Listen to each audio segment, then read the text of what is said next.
What is going on, everybody, and welcome to the What is Happening in 2025 video. I do this at the beginning of every single year. Basically, it's just it's like the one time I show my face on camera, and yeah, it's rare that I do it again, usually. It's just because this channel isn't about really me; it's about video games, obviously. So I do these. I've been doing these videos because my channel actually hit 10 years old on the 14th of December of 2024, which is crazy that I've been doing this for 10 years. Well, technically 11 years because I had another channel previously, but that one never really worked. But I was 13 when I created this channel. I am now 23, and to be honest with you, I still feel the way I felt when I was younger. I really still do enjoy doing this. This is a passion for me. It's something I really like doing, and I enjoy doing these videos at the beginning of each year. It's basically I like to split it into two halves. So the first half of the video is me just reflecting on 2024, talking about just a quick summary of all the games I played and DLC and all of that over the year, and then the second half of the video is talking about 2025, and I even like to talk about a little bit beyond that because the Game Awards obviously were in December, and I do want to quickly mention that one. I've got my camera set up a little bit differently to last year, so this is my dad's house of residence. Where I actually make most of my videos is actually at my mum's house, and that's where it was always.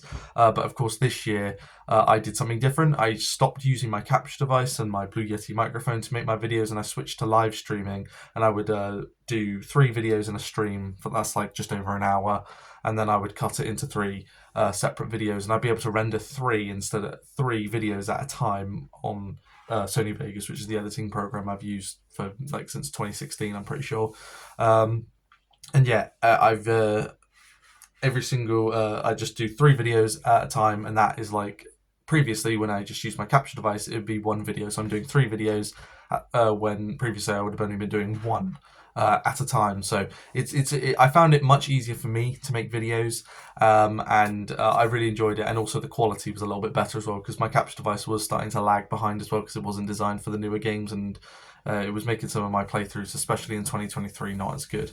But I felt like they were a lot better this year because of switching over to streaming. There was only 3 games, well, 2.5, I guess you could say, that were actually recording. That was that was Halo Reach, The Last of Us 2 Remastered. I also had to do, for some reason, it wouldn't let me live stream Senua's Saga's Hellblade 2, so I just uh, so I had to use my capture device for that one, and I did half of Suicide Squad as well, recorded before. Then I switched permanently to live stream, and it's just so much easier to record. My microphone quality is not too bad. I've got 2 different headsets, one of my mum's, one of my dad's, and because I play a lot of my playthroughs on Xbox, and I bring my Xbox with me to when I go to my dad's, I can record games from here as well, and I have my older PC, so I can still make the videos and all of that. So, and obviously my videos are very easy to make; they only take a couple of minutes. So that was the big change for this year, and it absolutely paid off and so much better. Now 2025, just before I talk about 2024, personally in my personal life, I've got to remember the camera's here, not here. The screen's here, but the actual camera's here. So sorry if I glance over here, it's because I'm looking at the screen where myself is. But where in 2025, I'm looking for my full-time employment. Now, for the last 5 years, I've worked I've had a job, but it's a part-time job.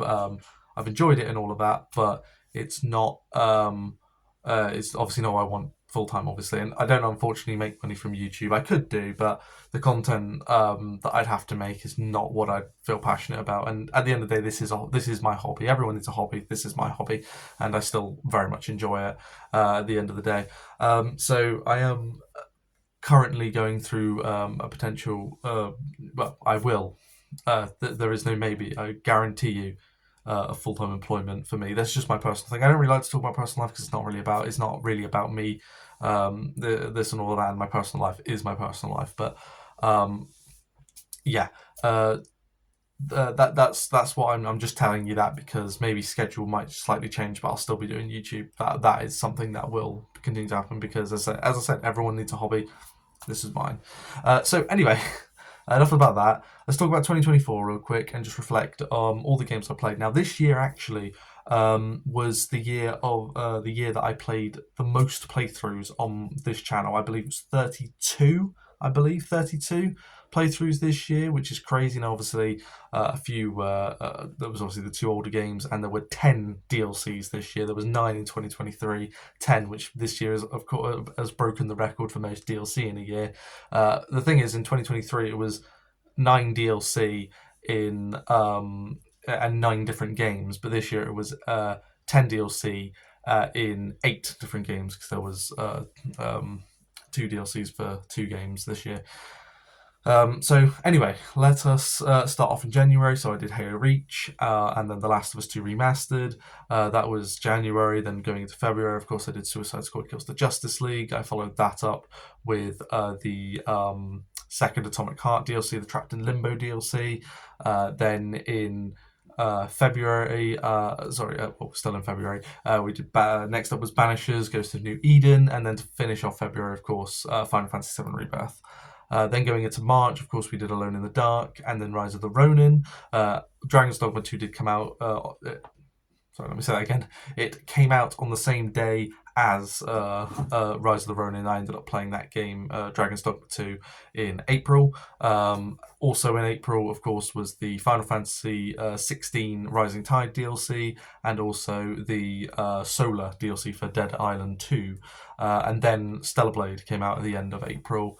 And then going into May, we did. I say we; it was me that played it and you watched. But in May, it was a bit more of a quieter month. But it was Senua's Saga's Hellblade 2.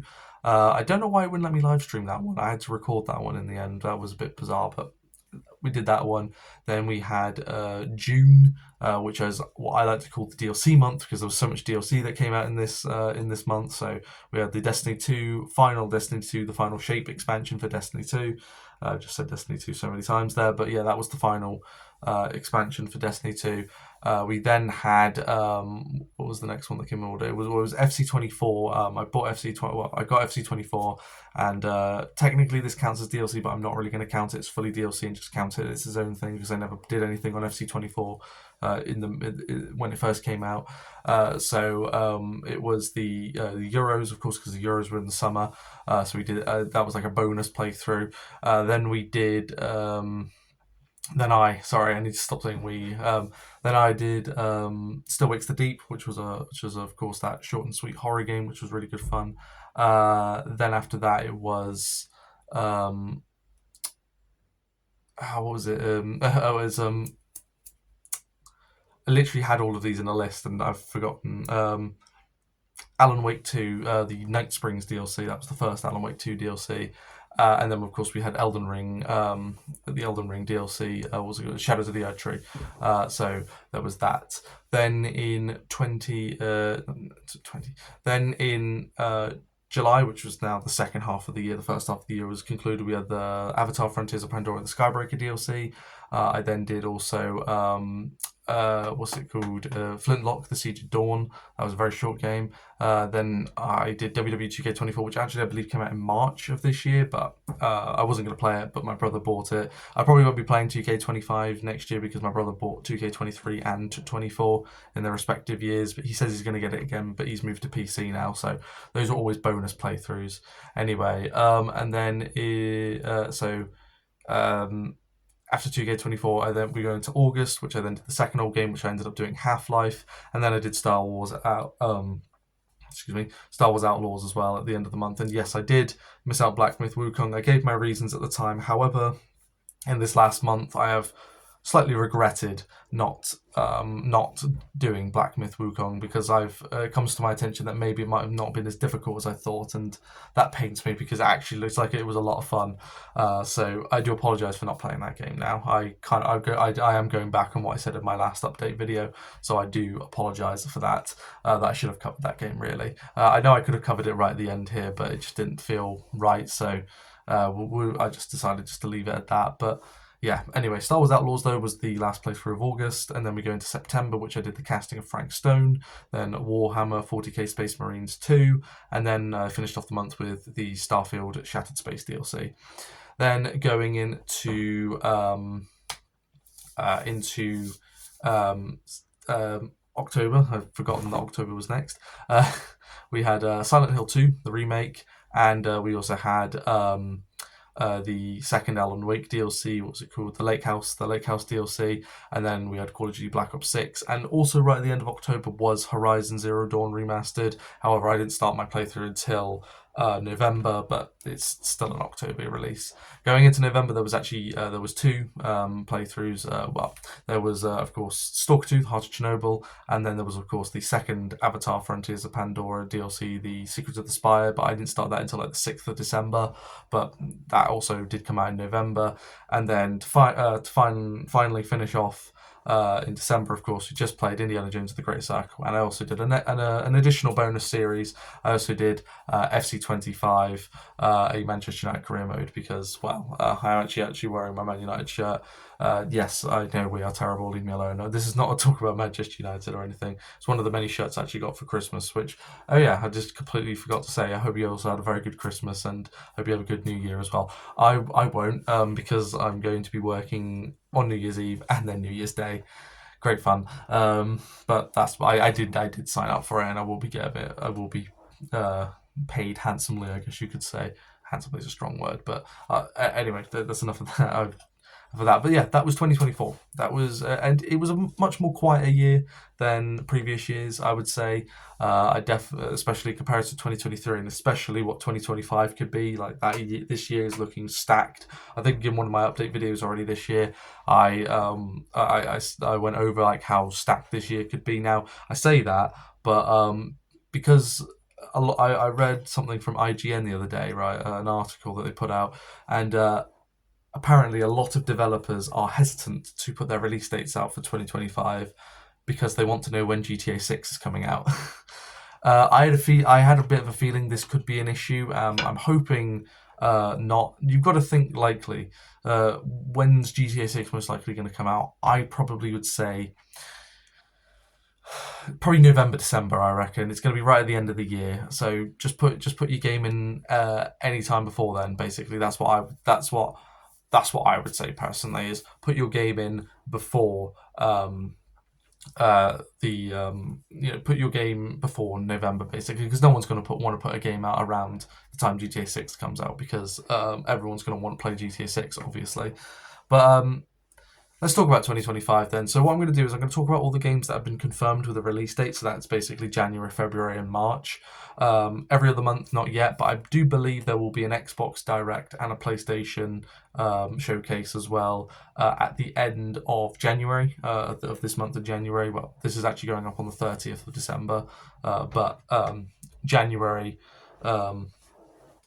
will be at the end of January. There should be a showcase, hopefully, for both of them, and we'll get some more release dates on some games, because there's a lot of games coming to Game Pass this year. That was the one thing I realised, that there's a lot of big games coming out, but a lot of them are coming to Game Pass, which is crazy. There's not that many PlayStation playthroughs either. There's only 2, I think, like for games that are just going to be on PlayStation 5 at first anyway. So, 2 or 3, I think. So, there's not a crazy amount. There was at least 6 playthroughs on PlayStation 5 last year. So, yeah, there are potentials and all of that, but so let's start. So in January, we're going to start off with the first old game, of course, of the year, and I'm going with Killzone Shadowfall. Now, the reason why I'm going with this one, I know Killzone Shadowfall is like the most hated Killzone game out of all 4 games. Well, there's actually 5 really, but in the franchise of Killzone. However, it's the only one I could play, and I've always wanted to do a Killzone game on my channel, but I wanted to do the original because I have the original on PS2. However, it's trapped on PS2, and the second and third game are trapped on PS3. So Shadowfall's the only one I can actually play. So, and as I said, I've wanted to do a Killzone game on my channel before. I have played Shadowfall a few times as well, actually, so I've already played the game. I actually don't mind it personally. I know other people have their feelings about it, but personally, I don't mind Shadowfall personally. So Killzone Shadowfall will be the first game, and it's a PS5 game as well. As I said, I don't have many PlayStation playthroughs this year in 2025, but I do have. But what I want to do is do an older game that is on PlayStation, so that's what I'm going to do.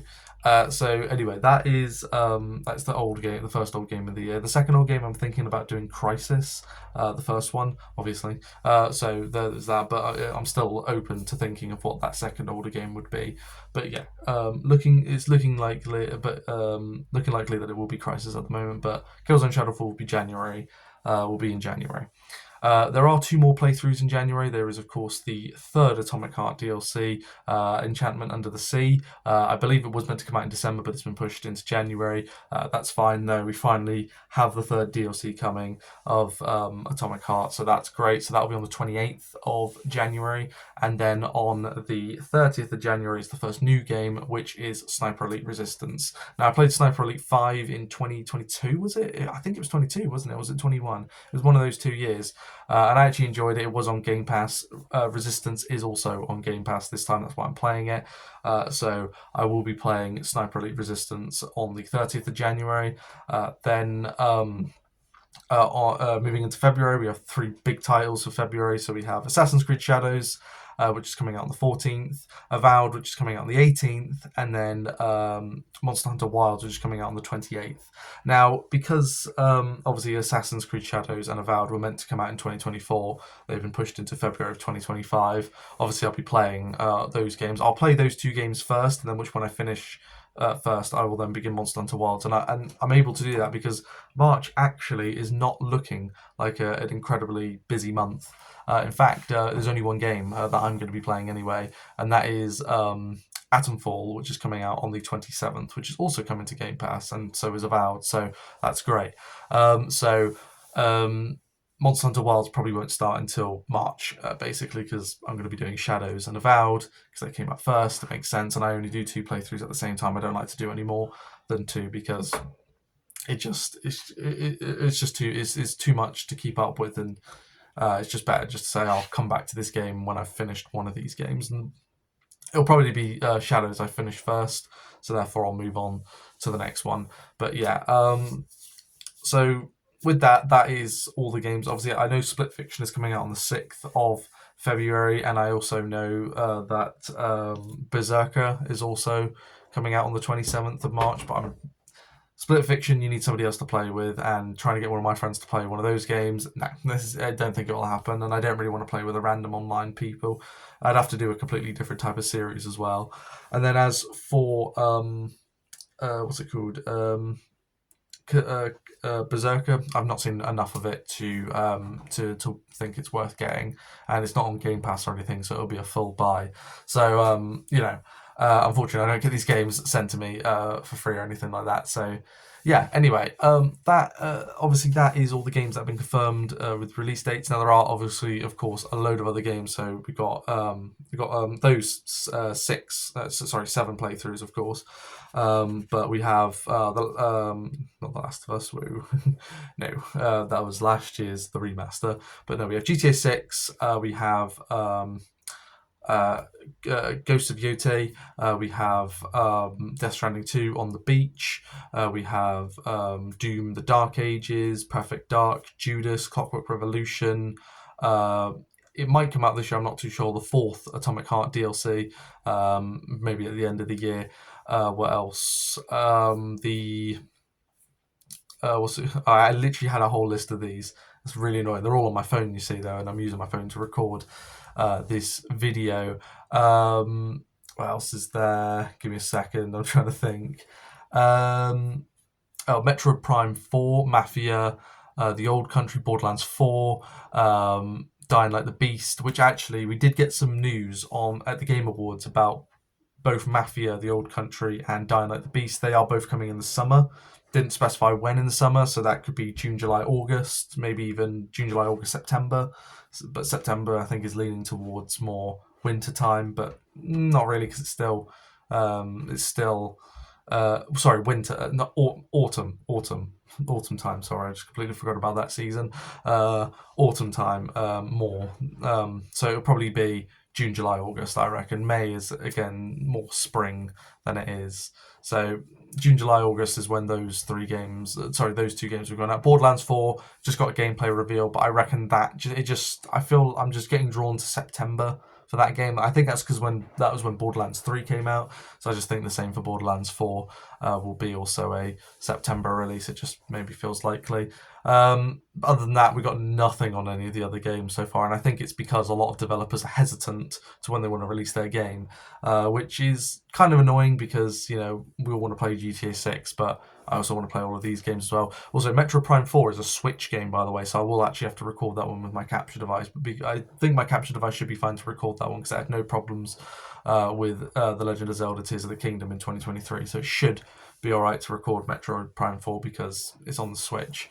And the Switch, obviously, the Switch 2 will be probably announced this year at some point by Nintendo. Probably I won't get it straight away. No, I mean I didn't get the Switch until 2022. So it is what it is.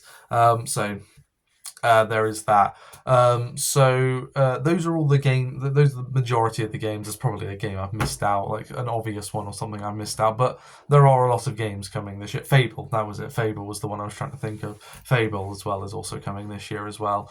And so there's a lot of games, and the Outer Worlds too. There's another one. They're all coming to my mind now. I believe those are all the ones I've got down for now. There'll be more games announced for this year as it goes on. Of course, at the Game Awards as well, Astrobot did win Game of the Year.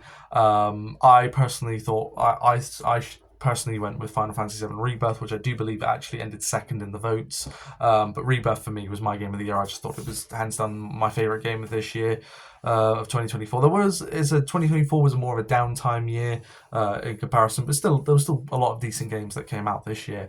Of course, there'll also be another Call of Duty as well. That'll obviously be coming out.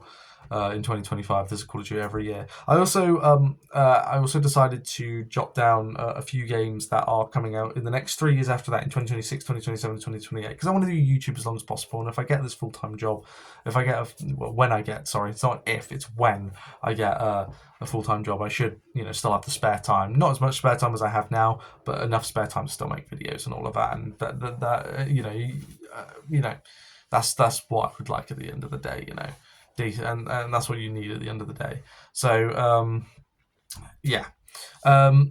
I do want to talk about, though, as I said, if I am going to be doing YouTube for the long term, by 2028 my channel would be 14 years. By the end of 2028 it'd be 14 years old, which is that's crazy. But as I want to do this thing for as long as possible, and I always keep, and the thing is, I don't delete my series anymore off like my computer. I put them into a hard drive. I have multiple different hard drives for listing them for each year. So some of them, I still need to download some of my older playthroughs from years back and then put them into separate. It's just so I can keep my videos, just in case YouTube ceases to exist, and obviously then my videos would cease to exist on the internet because everyone's would. But I would still have them saved in an external hard drive, and that's just so I've kept them, because they mean something to me. That like this is important to me. It's something I really enjoy, and so I have got some. There are obviously games coming. Obviously, they showed The Witcher 4 at the Game Awards, which, even though it was just a cinematic trailer, it looked really cool. They also showed the new Naughty Dog game, which of course is Intergalactic: The Heretic Prophet. Now the game looks cool. Obviously, there's that whole controversy around the main character. Now, for me, I would ask Neil Druckmann how he landed on that character. It's a bit out there. I would ask him what demographic this is for, because it is a bit of it's an interesting choice anyway. Now, if this character is interesting, if she's interesting and she's got a good story, then I'm fine with that. Personally, I got no problem with playing as a character in a video game. The one thing I've always disliked is when you have an established character. I mean, for example, in Suicide Squad Kills the Justice League, you had Green Lantern, for example. Now, Green Lantern in his one and only film was played by Ryan Reynolds. Now, I don't know about you, but Ryan Reynolds is pretty white. He's a white guy, isn't he? But for some reason, he's black. And I don't understand why they've race swapped him. Like, that's something I just never understood. Like, why would you take an established character and either change their gender or their race just to appease to a wider audience? To a modern audience. That's it. I'd like to know who this modern audience is, by the way, because I've never met somebody or seen anybody that is part of this modern audience, and that's the thing. I don't care about wokeness. I don't care about politics in video games, but I don't like race swapping of established characters because it's just silly. Like, why? You're just doing it to appease to a group of people that we don't even know if they actually exist. You know, but I play video games because I love video games. I use them to escape reality, like we all do. You know, and I still play Intergalactic, the Heretic Prophet, because I play video games. I tell you but I do tell you how I feel about them as well, and I enjoy um, I enjoy. Sorry, sorry, I thought something on my arm, then I felt something. It wasn't. It was just a bit of fluff. I enjoy video games because they're because I envision myself playing as the character, but also they are escape from reality as well. And I do enjoy them all that. But when it comes to like wokeness, politics, and all that, it's not really for me. And yeah, you can call me a normie then if you want. I don't care, mate. I really don't care. And I just play video games because I enjoy them, and that's just me at the end of the day. But there are other games as well, on the horizon. There will be, of course. Of course, there's a Wonder Woman game in the works. There's, of course, Star Wars Eclipse. There'll be the third Star Wars Jedi game. The final part to Final Fantasy VII, of course. I believe Final Fantasy IX as well is actually being remade as well. Actually, I think it's just one standalone game though. It's not going to be a trilogy like Final Fantasy VII. There's other games, Star Wars Eclipse as well. I don't know if I said that one already. There's apparently another Star Wars game also in the works by another company as well, which is interesting. Far Cry 7 will still be in the works as well, even though Ubisoft are in a lot of trouble right now financially. But even if they have to sell their assets, somebody else will make Far Cry 7. I believe they're already in the works for making it anyway. Resident Evil 9, I don't think that's going to come out this year. I feel like it would have been announced by now if it was. I reckon that'll be a 2026 release. Of course, we did have a few more Phantom Blade Zeros coming out in 2026. They did show, Capcom showed, how do you pronounce it? Mushi, is it? It's the Way of the Sword. Sorry, I completely botched that name, I think. Onomushi, I think that's how it's pronounced, but I'm pretty sure I've also botched that. That's coming in 2026 as well, so there are plenty of things to look forward to. And yeah, I'm really excited for 2025. I think there's going to be a lot of really good games this year. And yeah, I don't really think there's anything else to talk about. So yeah, I hope you had a good Christmas though. Very happy New Year, and yeah, on to 2025 here, another year. Hope it's a good year. Hopefully, it's a good year for me personally. I thought 2024 was all right, but I'm hoping for a bigger, better year for me personally as well. But yeah, thank you for watching, and I will see you in the next video. All right, bye.